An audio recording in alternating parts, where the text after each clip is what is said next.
Welcome to the Win, Make, Give podcast. Chad Himes here, and I'm flying solo. Why?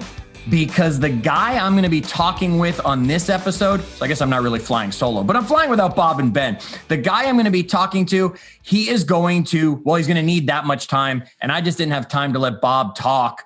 We have a guest that's going to just blow the doors off the conversation today. And Shaun, I like to let our guests introduce themselves to the world of the Win, Make, Give audience. So take it away, my friend, and introduce yourself to everybody listening today. You got it. I'm Shaun Rawls, and I am the author of a book called Effortless, 18 F Words to Reframe and Repurpose Your Life. It's my most latest project. Prior to that, I was one of the core founders of Keller Williams Realty in the state of Georgia in 1999 and built the #1 real estate company in Georgia over the course of about 10 or 12 years. And then we maintained that for a few years, and I was at the helm of that until about 2014 when I stepped away and kind of took some time off and ended up culminating into this book project I think we're going to talk about today. We're absolutely going to talk about it, Shaun.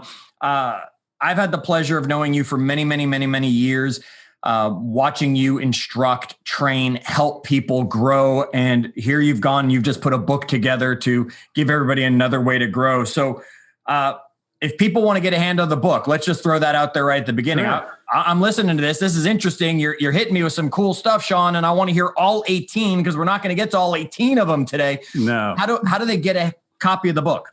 So they can go to Amazon, type in Effortless, F-it-less, and it'll pop right up. I'm also on Barnes & Noble, and it's all, if you don't want to read it and you'd rather me read it to you, you can pull it down on Audible, and I can read it to you to your heart's content.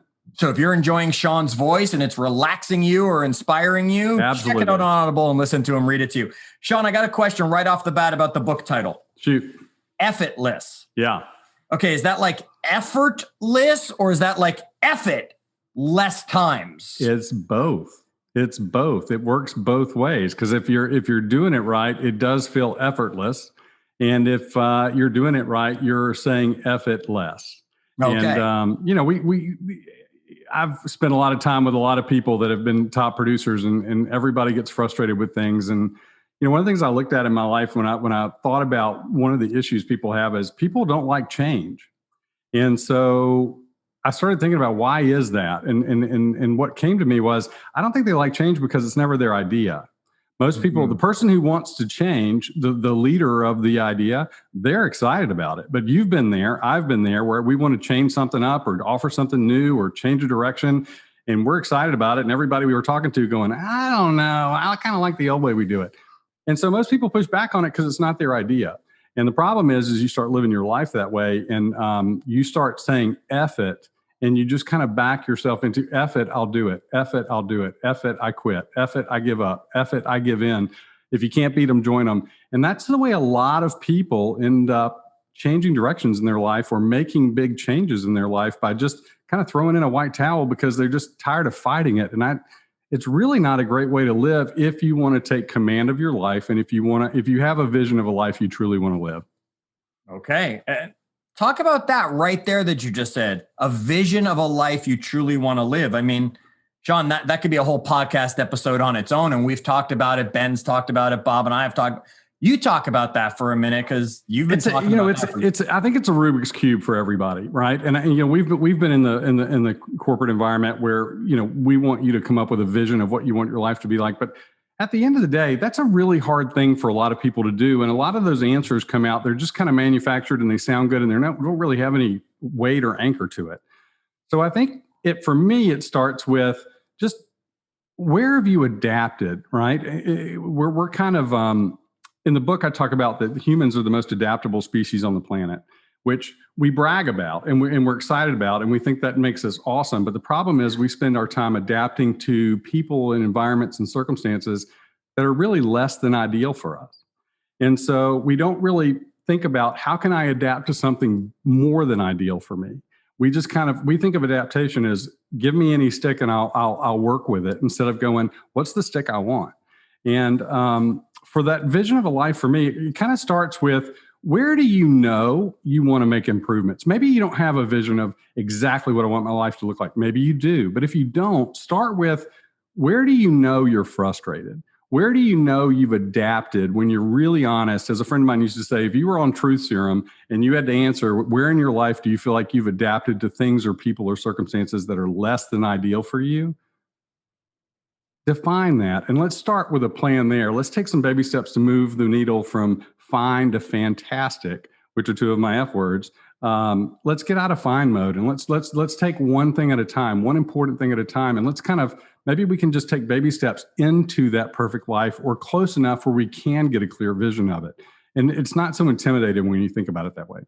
That's interesting, right? It might be my health. It might be my relationship. It might be my parenting. It might be my finances, whatever those are. You don't have to fix everything.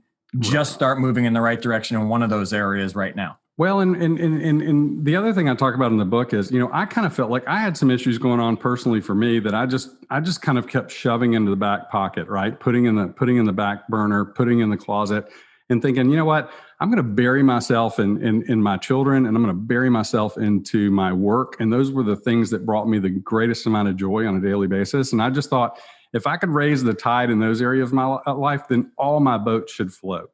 Mm-hmm. And I think if you're an entrepreneur and you're in a fast-paced world like you and I have kind of grown up in, it's pretty easy to develop that mentality where you just focus on the things that are working well, focus on the things you like, focus on the things that are working well, focus on the things you like, and just keep at it, hoping that eventually the slow wagon's going to catch up. And what happens is the slow wagon gets heavier and heavier and heavier, and it doesn't catch up. And you've got to go back and you got to reconcile some stuff where it's just going to go boom and it's going to start losing wheels and it's going to fall off the road and you're going to have to go in there and figure it out. But you've got, where your life's out of alignment, because that's a big theme in this book for me is, when your back's out of alignment, one little bone in your back can just throw your entire body into an excruciating ordeal. And we've all been there. But I think metaphorically, our entire life works that way. And when you have a fight with your spouse, or you have an issue at work, or you have something, it throws your day off. And where those points of pain are. And I think it's important that we look at it and go, am I okay with living with that pain? Or do I need to do, what can I do to make a difference? Or where am I adapting to that? And how can I get myself out of that hole?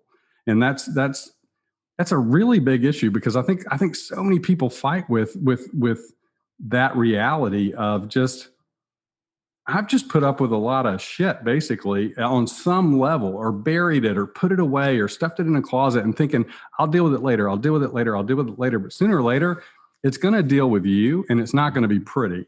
So let's take some easy, non-threatening, nothing crazy. This book, I hope, because I hate when people give things to people that are overwhelmingly, it's like, oh, that sounds great, Shaun, but man, that's a lot of work, right? That's a lot. I don't know that I have the energy or the money or the time or the interest in going full bore. So I want to make sure that people understand, this is the cool thing about this book is you can pick it up in any chapter and it'll make a difference in your life. You don't have to read from one to the other. Literally, you can pick it up and read any chapter and go, oh my God, now you're going to want to read the next one, or you want to go back and start at the beginning. But it's just chocked full. It's perfect for the people who are high Ds, who are driven, who have a little ADD, who don't, who just want to get in and get some. It's really, I think it's a book that's going to speak to a lot of people, and it's going to help people live better lives. Okay, and gang, it's like 10 pages a chapter. Yeah, right? It's not long chapters. I wrote a book the way I would want to read a book. Sure, right? Absolutely. And the way most of us probably want to read a book. Give it to me short, give me the point, and just give it to me. I don't even have to read the whole thing. I just want to read this word that's jumping out at me. Exactly. All right. So exactly. Feel, find versus fantastic, fractured, fix it, find, focus, forgive, forget. You must have had fun with the thesaurus. That's all I know. Fail, flexible, forking. Interesting. Faith, foxhole, float, fun, family, freedom. Finally, Shaun, there's 18 F words in here. What's your single favorite one? Look, we're all parents, well, not all of us, but many of us that are parents. You have more than one kid. You're never supposed to admit you have a favorite, but you always have a favorite kid. Which one of the words is your favorite kid in the book? I'd have to think about it. I've been asked that a lot, and it's a really tough one to answer, to be honest with you. If you just go basically to find a fantastic, that's probably, I would say in a nutshell, that's the purpose behind the book, is moving from fine to fantastic. So I love that thing. I like I like there's when you read it, you realize there's so much truth in all of these F words, right? So fix it is about the voice in your head.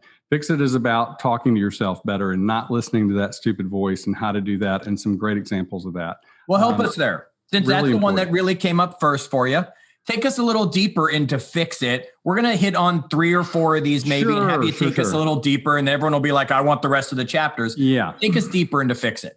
So fix it is I used to we kind of react to things emotionally, and we've all got that voice that kind of plays with us and says, hey, I don't know, should you be doing that? I don't know if you're good enough for that. You might not belong here, or take it easy. I mean, there's this part of our ego that never wants to be bruised, and it kind of talks to us. And there's a story in there about I was listening to Dr. Laura once on a road trip. I was trying to stay awake and looking for something on the radio.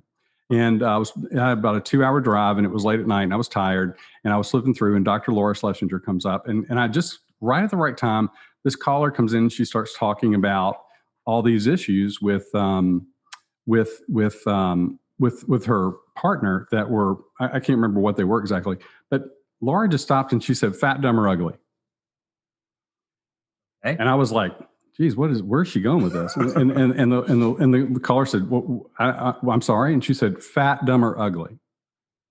She said, I don't understand. She said, the only reason people put up with crap like this in their life is because they have a deep-rooted belief that they are either fat, dumb, or ugly. Which one do you think you are? Whoa. Wow. So I was glued, right? So I was like, is this going to be a train wreck? What is going to happen with this? And it was really quiet. It felt like a minute. And then finally she came back. She said real slow, she said, which one do you think you are? And she said, in a real defeated tone, she came back and said, fat. And then I thought, oh my God, who hasn't felt fat, dumb, or ugly at some point? Who hasn't had that voice that say you're not good enough, you're not smart enough, you're not whatever enough? I mean, whatever. It's all there. And so she just went straight to a point on that. And I talk about it in the book of how important, because we all have that voice. And I used to teach tennis professionally. I don't know if you know that, but before, I did not know that about you. Before real estate, I was a professional tennis instructor, and I played competitively and that sort of thing. But it was really interesting to do that, because you get people that when people have a weakness in their game, I would make them focus solely on their weakness. And we would only hit backhands. If you were weak on your backhand, we would only hit backhands. Because instead of sitting there going, oh crap, don't hit it to my backhand. Oh crap, don't hit it to my backhand. Oh crap, don't hit it to my backhand. I'm going to work with you enough where you're going, man, I hope you hit it to my backhand. And we would do that through repetition. But I'd also say, you have to talk to yourself louder than the voice is in your head. So instead of listening to your voice, you have to listen less, and you have to talk more, and you have to talk out loud.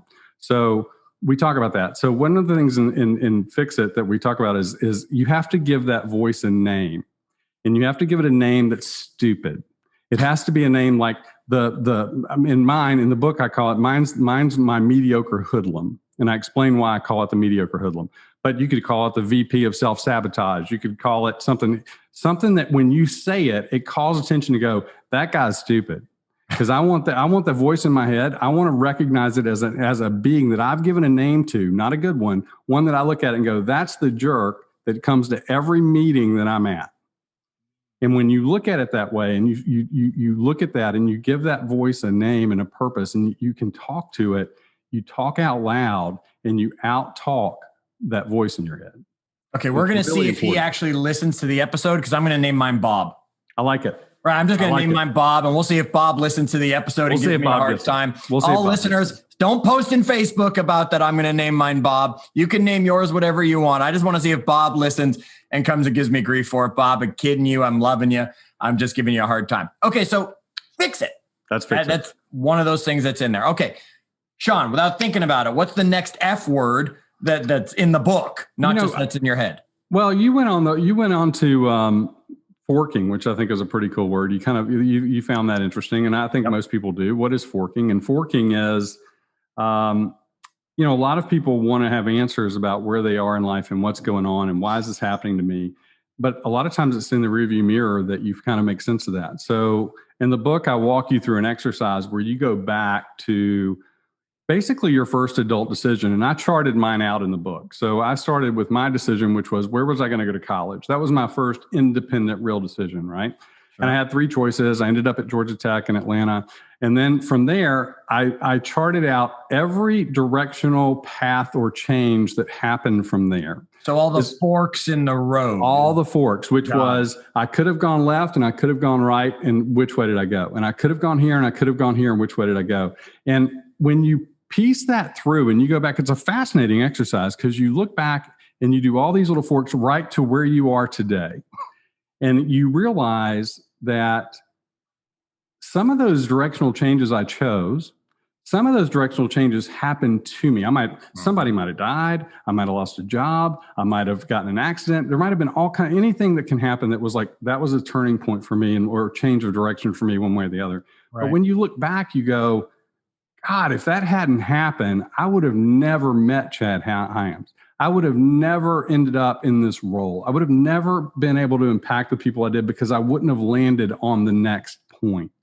Right. And that was a part of the path. So when you look at that puzzle and you look back, you just go, you have to be grateful for all these things when you look back. And sometimes when you look back like that, you can find some answers to what happened to you that you maybe never really thought about, or how the dots connected to where you are today and what you should be thankful for.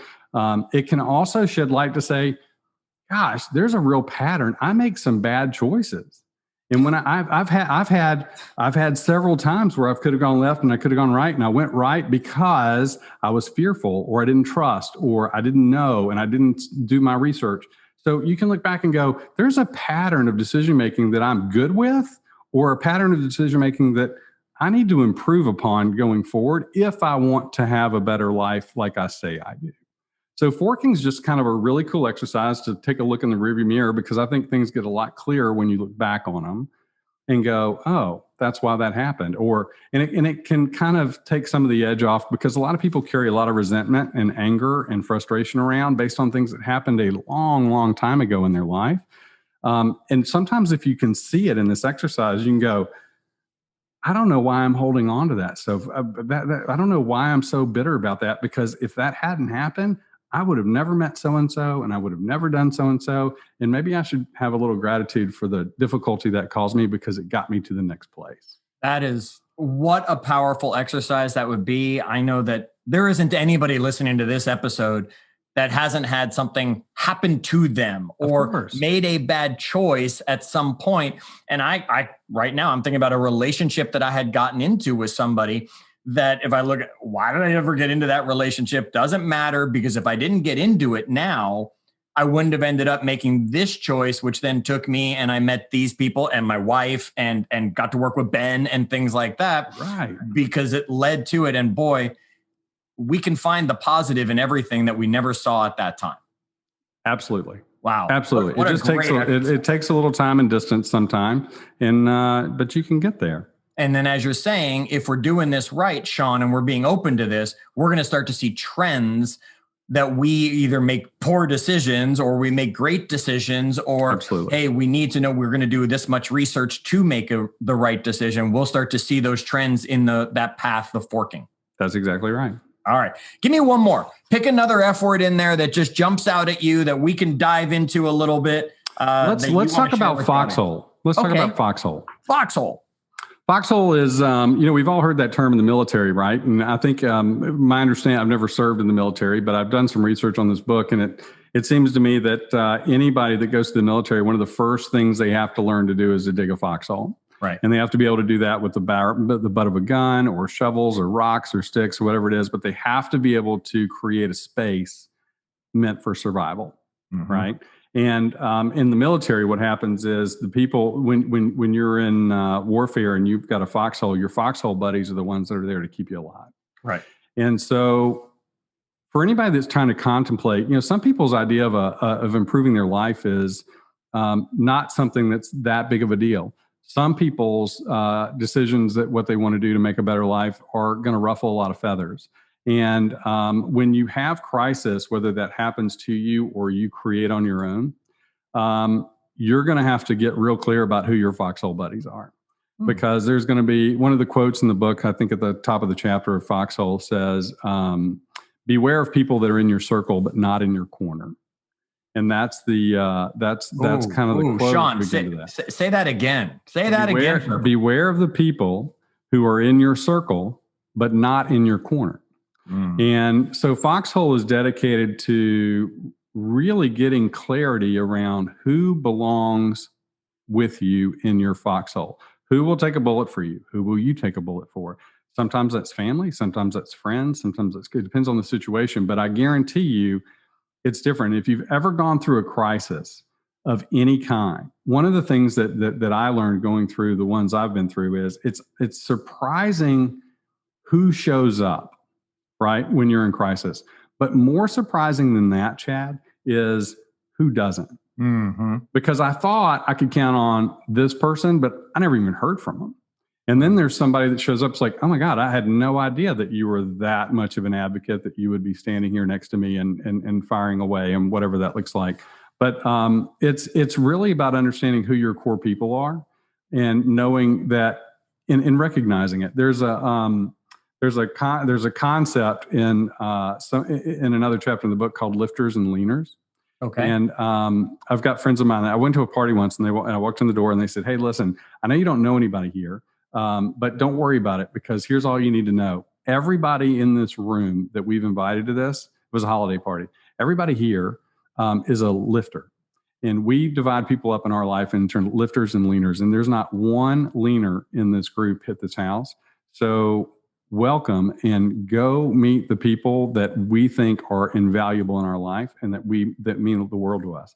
And it was a really interesting concept, because in the book I talk about, make a list of the people that you deal with that you think are lifters and you think are leaners. And when you start labeling people and going through the exercise of saying, well, Bob is a this and Sam is a that and Jan is a this and Julie is that, it's interesting. But I think the tricky part for that, when you're trying to figure out the lifters and leaners in your life, it's the people you're not sure about.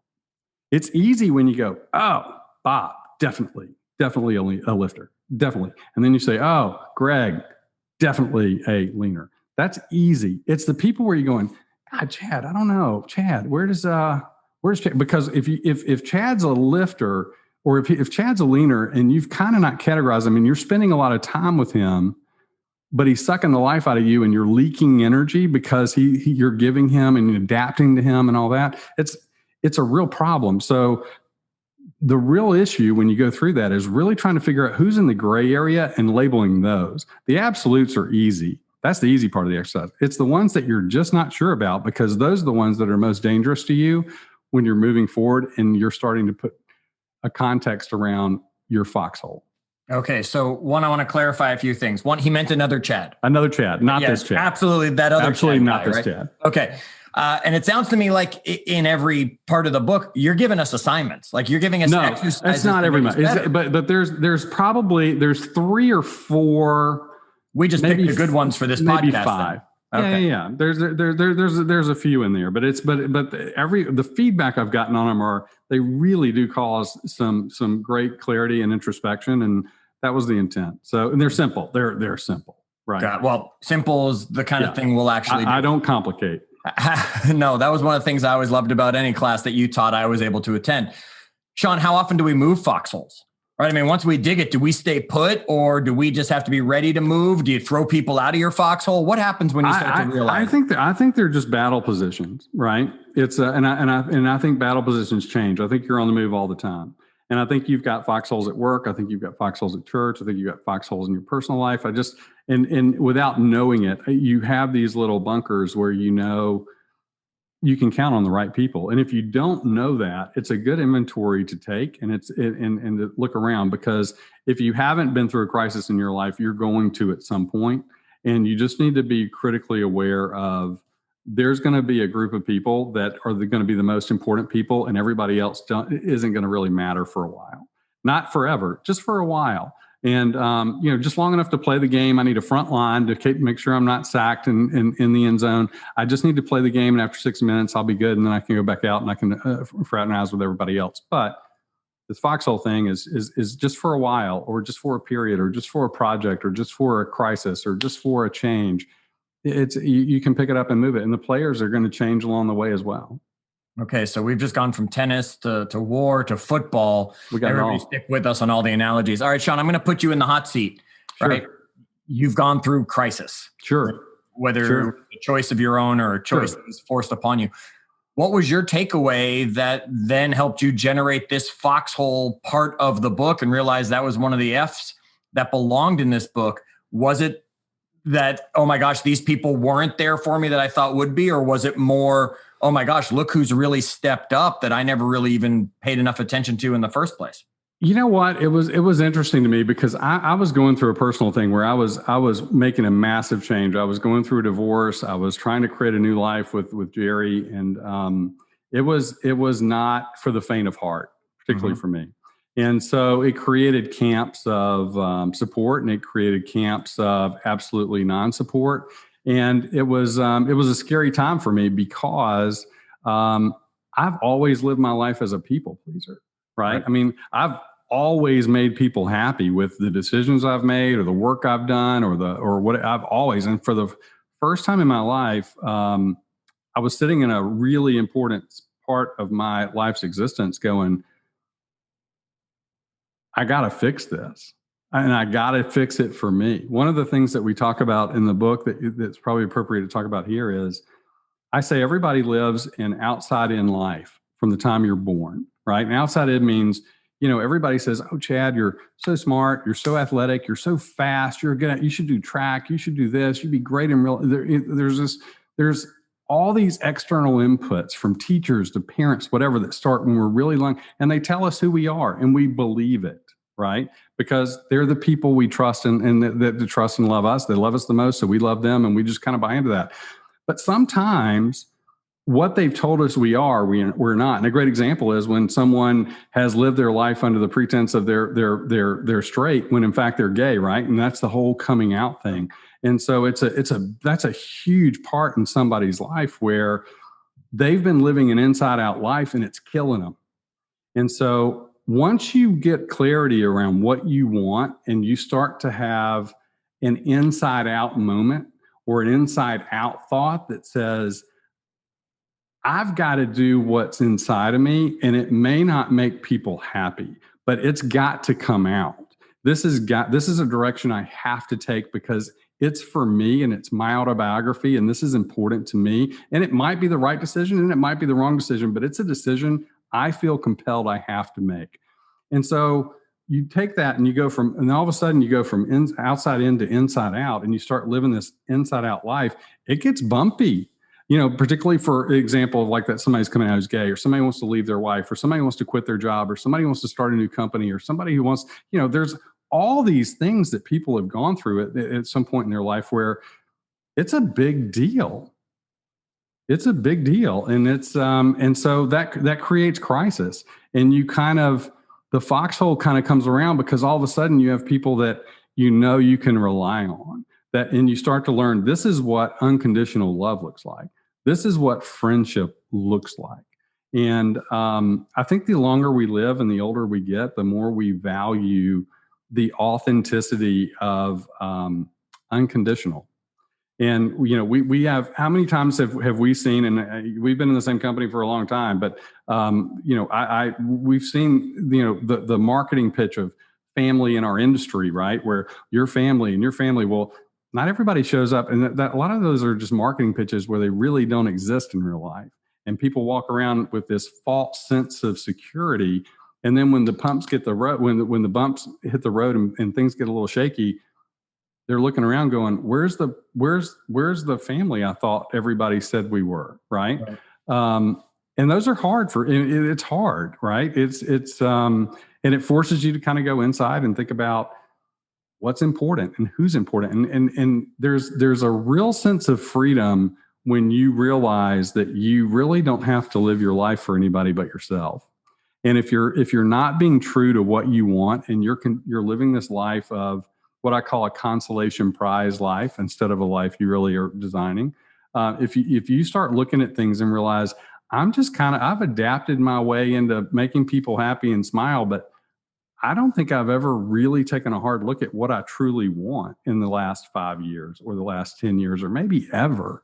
It's time to do that, because I'll tell you, if you can stay on top of it, like anything that you and I have taught people or consulted people on, making little adjustments along the way is a lot cleaner than going in and doing a complete total rehab at the studs, right? Sure. So it's this book, I hope, just causes people to go, just stop and pay attention to yourself for a little bit. Put yourself first for a little bit. Think about what you truly want, and look at your environment and your relationships and make sure, is all that in alignment? Is it supporting what you want or not? And if it's not, let's talk about how we can get some directional changes moving or get some action going that actually might help you get to what you want instead of you talk about it for the next 5 years. Wow. Okay, so I got a few questions for you on some of the stuff you said in there. One, I'll give some love to my mom. She might not like that I make this comment, even though it was her who taught me this. She always said, family are the people you choose. That's right. Right? That's because right. Blood doesn't necessarily always mean they're going to be there. So choose that family well, as you mentioned it. Shaun, you have kids. You've also mentored thousands of people that I know. I mean, heck, I'd put myself on that list at parts of my life. How do you help people figure out what they truly want? It's a pretty simple process. I have one of the things that I struggle with whether I was going to put in the book or not, and I ultimately chose not to put it in there because I wanted to do it when I spoke. Right. So let's go with it now. Okay. And it's an energy plan. So I would say if I was sitting with somebody or teaching a class, I would draw a quadrant. And then in the quadrant, in the top left-hand corner, I'd put a plus sign.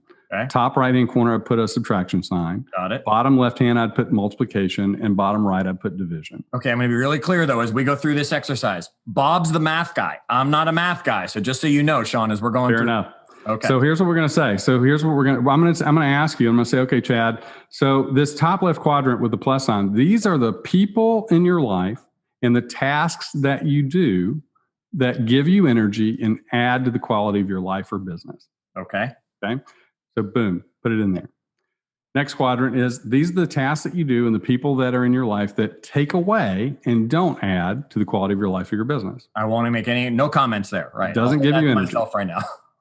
Multiplication one says, okay, this is not, if plus is good, this is great. So these are the tasks that you do that are your real money makers. These are the ones that bring you the most joy. These are the people that are the most important people that give you the most energy and create the most love in your life. So now, Shaun, when I went through this exercise, my wife, of course, was the first name that came to me, Nita, Perfect. When you said the plus. Yeah. So, I mean, she's going to end up in the plus, and then she's going to end up in the multiplied as well. Then she's going to move it. You're going to move her to multiply. Down to that. You're going to move quadrant. Okay. So you're just going to get more and more finite, right? Got it. Okay. And so then we're going to go to the division sign, and we're going to say, okay, these are not the people that take away. These are not the tasks that take away energy from you or take away from the quality of your life. These are the tasks and people that suck the life out of you. Got it. These are the people you want to stay away from. And so we kind of label that. And when you kind of go through that, this is the beginning of change for me. Because if you can put things in this context, the problem is what you'll realize when you look at this is how much time are you spending as a percentage on all these categories? And we look at it and you're probably spending most of your time on the right-hand side of the quadrant, not enough time on the left-hand side of the quadrant. The people that are multiplications and the tasks are multiplications are getting diluted by all the other crap. So we get, as you know, we can talk about leverage and systems and tools to kind of offload that. But when you look at that and go, okay, if I could get rid of some of the stuff on the right side quadrant, I would have more room on my plate to take care of these other things on the left side of my quadrant. So let's start there. And the other exercise that I do in the book that I bring up is not just creating a to-do list, but I ask you to create a stop doing list. So what are the things, because we can come up with all the things you need to do, but the problem is most people are trying to put 10 pounds of poop in a 5-pound bag and there's just not enough room. So we got to get rid of this. What can you stop doing that creates more time? What are you doing that you know is destructive? Who are you spending time with that you know is not giving you energy, that you know that's not good for you, that it's not where you need to go?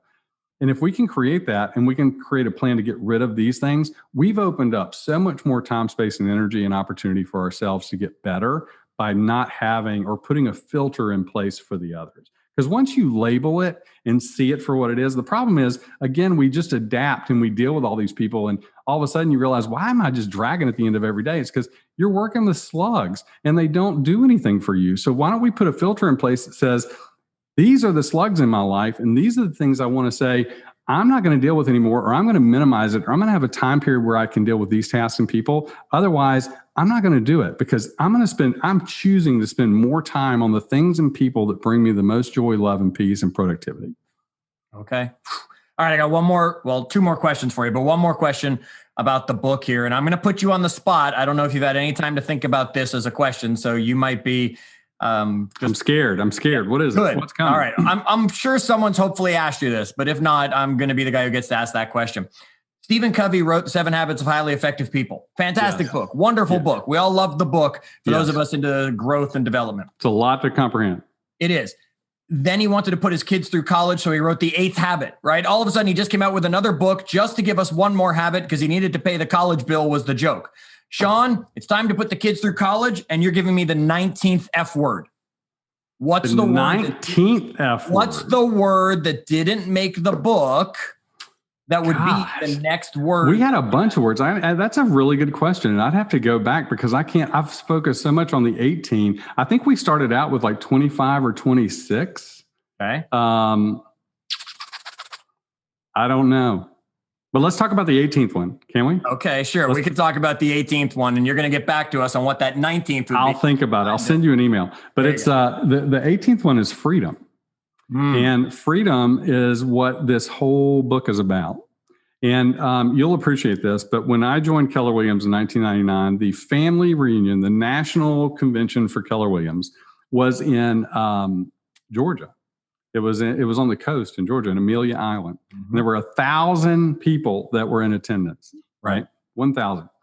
And there was a guy who was having a little breakout session in a hotel little conference room, and it was packed. It was packed outside. I couldn't get in, and I stood by the door, and he wrote the word freedom on a board. And he said, "What's your definition of freedom?" And he asked people, and everybody came up with all these definitions, and they were raising their hands, and this is mine, this is mine, this is mine. They all sounded great. And then he flipped the chart over, and he said, "Here's my definition of freedom." He said, "It's a complete absence of anxiety." That's freedom. And ever since I heard it, that's been my definition of freedom. And I think that under the auspices of that definition of freedom, I think that people need to figure out how to live the life that causes less anxiety for them, that eliminates it entirely or mitigates it a bunch. And freedom, I think, is just a huge word we talk about a lot. We live in the land of the free, right? But not everybody feels free. Everybody feels strapped to this or committed to this or overly responsible for that, or and they've overly complicated their lives. And so for me, freedom is what it's all about, and creating a life that makes you feel free. Because when you feel that way, you perform better. Everything's better. Everything's better. And if you can do everything in this book that I help you do or bring up as an opportunity for you to do to improve, I think freedom is the pot of gold at the end of that rainbow. That's awesome. What a way to leave that. So here's the thing, Shaun, you're going to send me the 19th F word. I'm actually going to go back and look at my notes, because writing this book was an amazing process for me. And I'm going to go back and look at the original list of, I've got those notes, and I'm going to find it. I'm going to send you some of them. Okay. Because I'm going to put it in a Facebook group. There's another F for you. I'm going to put it in our Facebook group. That's facebook.com/group/win-make-give. So audience, you'll be able to find out what the 19th word is just by finding the post when we post this episode. And we want to hear from you. Maybe what some of your F words might be that would make this book, for when Shaun writes volume 2, he can give you a little credit for that word. Now, Shaun, before I let you out of here, part of season 2 of Win, Make, Give, we're living up to that give, which means we're making donations to charities based on number of listens for every episode that we have. And as our guest on this episode, we want you to pick the charity that we're going to make a donation to. So who or what is that going to be? Do you want a big one or a local one? I want whichever one you want us to make the donation to. Wow. Then I'm going to ask you to do that to Orbit Arts Academy in Atlanta. Okay. Orbit Arts Academy. That is run by some really great guys who are really committed to teaching giving young people an outlet to act and dance and do some arts that they wouldn't ordinarily have a chance to do. And they're ex-Broadway people, and they're really cool people, and they're really working really hard on a local charity. And I think they're really worthy of the support. Well, we will give them support because you have just supported our audience so much. Shaun, we really appreciate it, folks. The link will be in the show notes to get the book. It'll also be in the Facebook group. That's F-it-less, right?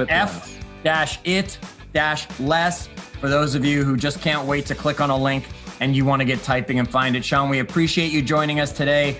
Audience, remember, join us in our Facebook group and share this episode and maybe even a copy of this book with someone that you know needs to hear the lessons that Shaun was sharing with us today. Until our next episode, as always, remember, do good.